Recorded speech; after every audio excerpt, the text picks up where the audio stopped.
Welcome to the channel. This is the spiritual samurai scribe. For most of your life, you've had the ability to see the unseen. And the people around you could not understand why you move the way you move. That's because they don't have the vision that you have. And this type of gift, most people would be envious of. Most people have tried to unalive you or try to steal it from you in some way. The reason why you go through so much spiritual warfare and psychic attacks is because of these gifts that you have. And also, you tend to be targeted by spiritual and religious covert narcissists. So it's a very lonely journey, especially when you have a story to tell, when you have testimonies, insight, knowledge, when you're an old soul who could foresee things.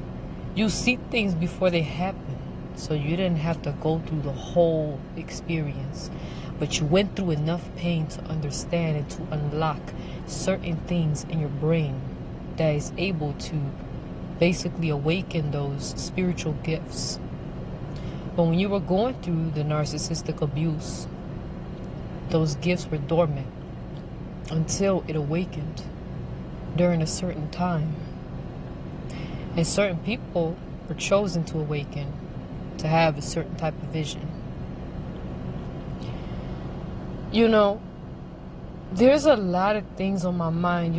When I make this video right now, this was so spontaneous. I was not even planning to make a video this evening, but I had to because it just really came upon me.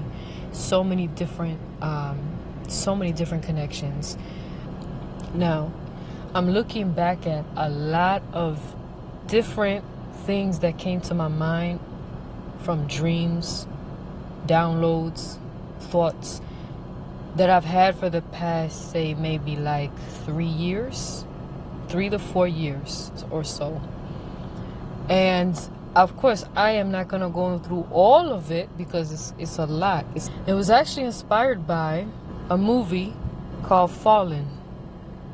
And somebody left a comment on another video about the riddle. Now, if you've seen Fallen, you might want to check that movie out if you haven't. But it's like one of those like psychological, spiritual warfare thriller movies. Yeah, it's also like a crime detective kind of film too. Denzel Washington plays as the main character, so it's a good movie. It's crazy because when I saw that comment, I was already familiar with the movie, but I hadn't watched it in so long. So when I saw that, I'm like, oh, that riddle came from that movie, but I never really sat back and really thought about it deeply. I knew it had something to do with him trying to get to the bottom of a crime, and it was an old crime too. And now, as I sat back and really thought about this for the past couple of days, I was like, now reflecting back on for the past few years, I'm like, this reminds me. There's 3 individuals, right? I know 2 of them actually unalived themselves, and one of them I've seen in a dream. I don't know if he's a real person or an archetype to describe the characteristics of these gentlemen that they brought to my attention in my dreams. Like I said, 2 of them are real people that really did unalive themselves, and one of them is a mystery. But one thing I will say is that all 3 of them are local to where I live. So I know 2 of them were very spiritual type of people. And I don't want to reveal their identity just out of respect because they're no longer with us. May they rest in peace. But, they were both very spiritual. One of them, I guess they said he was skits. I wouldn't be surprised if they labeled the other guys skits as well, just because of the fact that they were very spiritually sensitive. What I think happens is You know, it's so, I really want to make sure I explain this thoroughly, because I kept thinking about it, and I'm just like, you know, I found myself trying to solve a lot of problems. You know, when I talk about this covert narcissist stuff, when I talk about, you know, when you know, the traumas and stuff, and how it shapes your mind, how it, you know, opens portals for a lot of demonic activity, and how your trauma seem to haunt you and follow you everywhere you go, and how it seems to sabotage a lot of things in your life, and it feels like you're cursed. It feels like you're cursed since birth, and I'm really trying to, it's almost like I'm trying to figure out how to stop that, you know? How do we solve this problem? And so I found myself kind of feeling like Detective Hobbs, which is the character played by Denzel. You know, but the ending is messed up, but I understand, because when you watch the ending, it makes sense. A lot of people get upset because they're like, why did he off himself? That's because, this is what I think, this is my theory, he was so overwhelmed by the spirit, the evil spirit that kept jumping from person to person, that he decided that the only way to put a stop to this entity was to unalive himself, right? And essentially, Detective Hobbs ended up doing the very same thing as Detective Milano, which he passed away in 1965 or so. And he was part of the riddle. The riddle said, why is there a space between Lyons and Spekowski? The space between them is Milano. Milano was, they described him as a righteous man, you know? And they basically framed him. They framed him, and the same way they tried to frame Detective Hobbs. And that's how he ended up offing himself, because of the fact that the evidence was overwhelmingly high, to the point that there was no way that he could beat it in court, even though it was false. You know, people have ways of tampering with evidence, you know. This world is corrupt, you know. Well, now nothing surprises me, but that's what happened in the movie. Then I thought about the situation of one guy who has spiritual gifts. He's definitely chosen. Went through a lot of trauma. He shared a lot of stuff on, well, he had like a platform, but he was framed as well. He was also framed. He was framed. They basically, he kept running into the same pattern. Every job that he had, it appeared to be the same type of pattern of, you know, gang stalking. Gang stalking, I see that taking place in that movie as well. If you think about it, gang stalking this is where it really shows how gang stalking is actually spiritual, not just, you know, the technology. I mean, that too, but it's really spiritual. That's the really intense spiritual warfare. And that's the type of gang stalking that really drives people damn near insane. And most of the time, people usually off themselves. Even some of the strong, sharp people, you know, like what happened to this individual that I'm telling you about.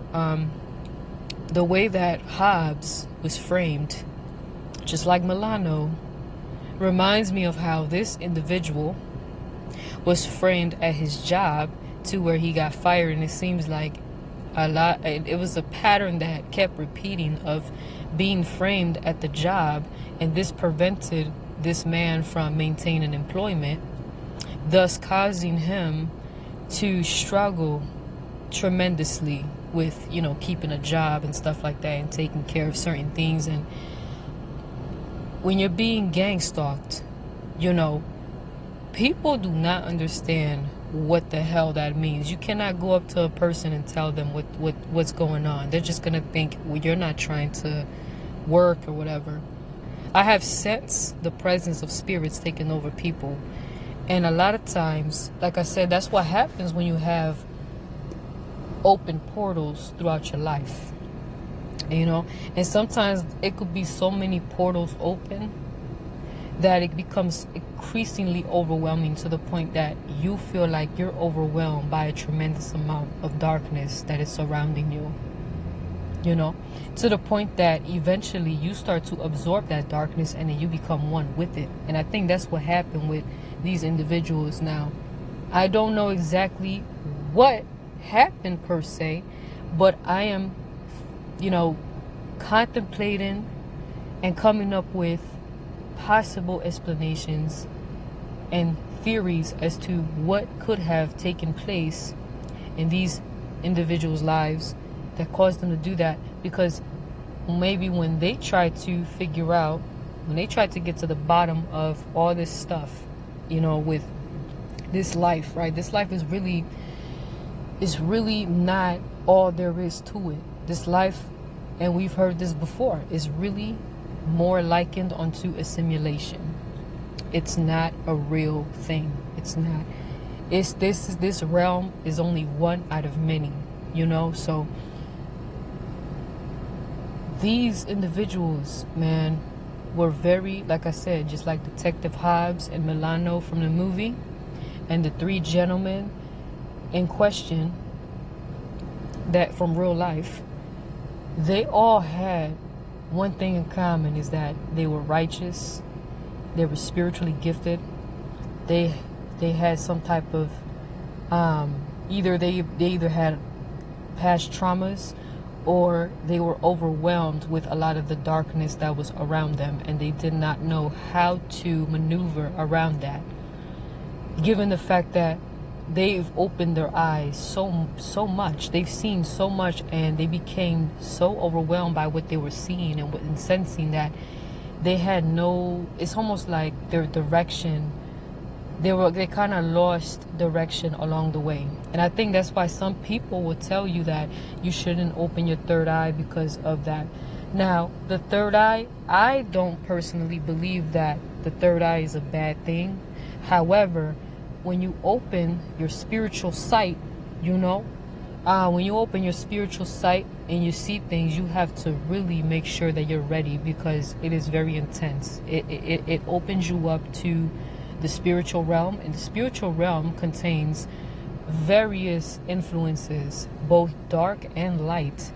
And that is why some people may advise you to not do that, you know, mainly because you don't want to force it, you know what I mean? You don't want to force for you to have the vision. Some people are born with it though. Like some people are born with that spiritual vision to see and sense different energy and entities, you know.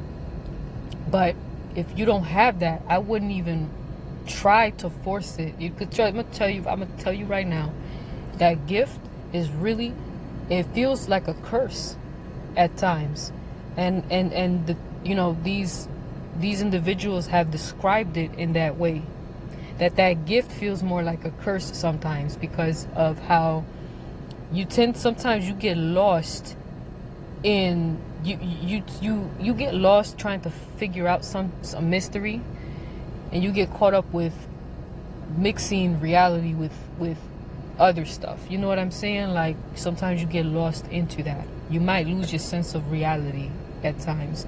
And I know that feeling because I felt that a little bit around 2016, 2017, you know. So around that time when I was, you know, that was obviously a long time ago. So I was not ready to really see all the things that I'm seeing now, because now for the past, let's say 3 or so years, three years or so, you know, I'm seeing more. I've seen a lot, you know. I've had so many different vivid dreams. I've accomplished a lot of healing work, and like I said, this is a gradual process. And I think that these gentlemen, they definitely got overwhelmed, and to the point that the dark forces were dominating around them, and they had no idea how to get out of that situation, because now that those dark forces have taken over so much, to the point that they got framed for something that they didn't do. And that right there can cause anybody to want to unalive themselves, you know, because of that. And sometimes because you might feel like that's the only way out. And that right there, and people not understanding what you're talking about, what you're feeling, and the reality around you. It's so many different things, man. It's like I'm really trying to condense it in this video, but I see a connection, and the connection is the fact that when you're a person when you're chosen, right? When you have the senses, the spiritual senses, and you don't fold, you don't allow this world to corrupt you despite the darkness around you, you can easily lose yourself in that process. And when that darkness has you cornered, that's when they're able to do things like that, like frame you to to cause you to lose your job, or frame you in a way where you do time in jail, which that's probably way worse than getting fired. But when you see this cycle repeating over and over again, there's certain people that are going through this, and people on the outside, they don't understand why you're targeted, because they don't even have the consciousness to comprehend gang stalking. Chosen ones have been spiritually gifted and being targeted since birth. They don't understand that. They don't have that awareness. When you talk about stuff like this, they're gonna label you as crazy, because you're not crazy, but this type of thing can drive you crazy. And when you talk to the average person about it, they're not going to understand it. You know, that movie is layered with so much symbolism that it'll probably fly over the heads of a lot of people, you know. But revisiting that film, really, I thought it was so many things that came to my mind. Like, figuring out the guy, right? Why is there a space between Lyons and Spakowski? It was Milano, and Milano left the earth. And as you could see, when you, and again, you gotta watch the movie, but if you have seen it, basically Milano was trying to uncover some hidden knowledge that had to do with demonology and stuff like that. And that can seem like a form of opening portals. Whenever you're learning certain things, you got to make sure that you're covered. You got to have that divine covering. You know, you got to protect your spirit at all times. You have to make sure that this is why we rely on divine timing. We rely on divine timing because God doesn't want us to get overwhelmed with too much information all at one time. Sometimes we're wondering, why hasn't this happened yet? Why hasn't that happened? Because we're not ready yet. God knows the right time when we're ready to know certain things. I think everything happens for a reason. Events in your life are orchestrated for a purpose. And so when you really look back, that way years later, when you look back at these events, you're going to understand why they happen and the meaning behind it. And you're going to be able to decode the overall lesson of that. You got to have high level divine protection, high level discernment. Otherwise, you're going to get lost and you're going to get deceived in the process. And you know what? That goes back to divine dreams versus deceptive dreams. Yes, because some dreams can be deceptive, some dreams can be divine. How do we know the difference? Well, I could simply put it this way. You know it's a divine dream, meaning you know it came from God, if it comes into fruition, if it's true. Now, some dreams are figurative. Usually it is. It's not always literal. But if the symbolism within the dream aligns with what's happening in real life, if there's some type of connection between the two, then that's how you know that, okay, that was a divine dream, because it actually happened. It actually has some significance to what's going on in this realm. And some of us have had dreams like that. I've had dreams that saved my life. I kid you not. That's how you know that that's a dream. That's how you know that's a divine dream. Now, a deceptive dream, those ones are usually the ones that is influenced by seductive spirits. You know, it's influenced by trying to get you back into the cycles of sin, trying to get you back into your old patterns, the toxic traits, trying to basically make you put your guard down, trying to tempt you, trying to do all kinds of stuff, trying to also traumatize you as well. And that also could include the nightmares, the PTSD type of dreams that reawaken the anxiety and bring that trauma back to you. Also, again, it could be seductive dreams, which is succubus, incubus spirits that try to make your flesh weak again, so you start to crave the sexual immorality and all this stuff, whatever, or addictions. It could be any type of whatever you've got going on. It's supposed to make you fall, basically. So, and they're very strategic with how they do it, man. So that's how you know that's a deceptive dream. Another example of a deceptive dream is when they try to make you go against someone that is not your enemy, but they'll try to paint them as if they are in your dream. And then they will give you another dream making your enemy look like you can trust them. So basically they're sending you off, and that's how you know that's a deceptive dream, because really you got to sit back and think logically, like, how does this even make sense, you know? So, but again, they can get really clever with this, especially, like I said, when you're a seer, when you could see in the spirit, they're going to really, really, really work hard to deceive you. I'm telling you, and I know because I've had both divine and deceptive dreams. And through my experience, I've sharpened my discernment. I pray as often as I can, especially before I go to sleep.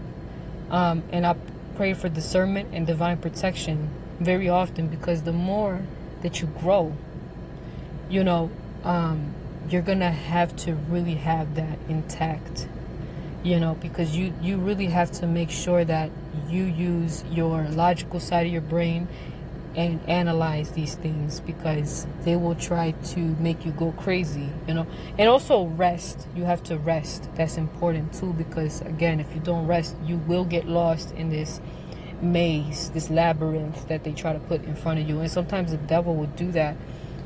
He'll send you off, and then you find out that you did all of this for nothing, just like in the ending of the movie Fallen.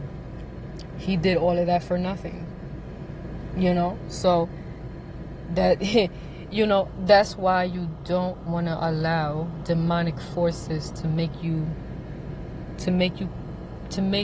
keep you stuck in a loop. Basically, that's basically what that is, you know, because that's how it leads to insanity. And when you get to that point, you feel like you're trapped, and now you're being framed or whatever. You lost your job, or you lose your mind and you do something crazy.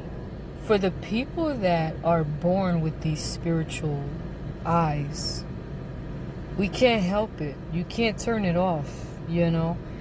It's basically a purpose that we've been given. And you might be asking yourself, you know, why would you want a purpose like that? It sounds like it's pointless, or it sounds like it's insane, or it's too much, you know. And here's the thing, I didn't choose this. Most people like this will tell you the same thing, that we didn't choose this, it chose us. And I know that sounds cliche, but it's for real. We were born with this type of senses, and we honestly, like I said in previous videos, that's what made us targeted. That's what made us go through what we go through. That's what made people hate us for no reason. It's because of that. They could sense it on a spiritual level. Consciously, they're not aware of why they're attacking you, but on a spiritual level, they know. And now that we know, now that we're awakened to why the things happen the way they did, it brings a lot of relief when you have enough wisdom to understand it.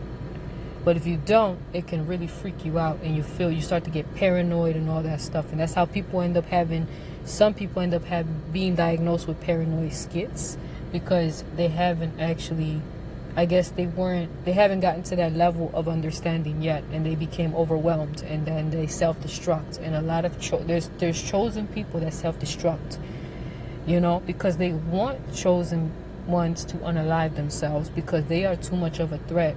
They are too powerful, and they have the ability to awaken minds and to heal people. I know one thing. Unaliving yourself is not the way to go. But that right there is exactly what the enemy wants us to do. He wants us to fear him. And sometimes in these films, you know, they try to make the devil seem more powerful than what he really is, you know, by discouraging you from accessing more knowledge. But you do want to be careful with knowledge that you come across, because you have to make sure that you're ready. You know, that's why you need the guidance. You need the divine guidance to, you gotta allow God to minister to you. You know, you gotta allow, you have to basically let things happen on its own time. Divine timing is important for this reason, because if you're not ready, you know, you can be putting yourself in a battlefield that you don't even have the proper equipment or tools to handle. And that right there can be deadly. And that is how people self-destruct, because they put themselves in the line of fire without having any ammunition to allow them to carry on, you know. And I think that's probably what happened too, is that, and that's why I advise a lot of you guys to, you know, exercise your mind, you know, exercise your problem solving skills, and you have to be strategic. You got to understand this too. You cannot live your life like everybody else, because you're not a normal person. You are extraordinary. So you have certain gifts that other people don't have. So you have to be low key. That's number one. Low key. Even though people see our light, certain people are going to know that we have a light to us. But nonetheless, try to be as low key as possible. Another thing too is that you're gonna have to find a way to not rely on a 9-to-5 for your bread and butter, because a lot of these places, man, it seems like no matter what job you get, there's there's these like familiar spirits that follow you no matter where you go, whether it be jobs or relationships too. Yeah, you know. And then we have to find a way to break those demonic strongholds that have been taking over your life, as well as those who came before you.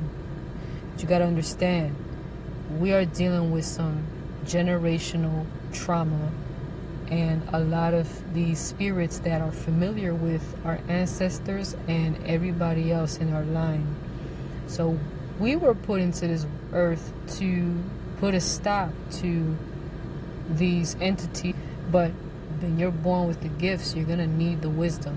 And along with that wisdom, you're going to need some razor sharp discernment, because you really need to make sure that you can see through the illusions, because that's what that's why you have to be vigilant, you know. But I understand that when you have traumas, you fall into certain addictions, and those addictions can cause your vision to blur.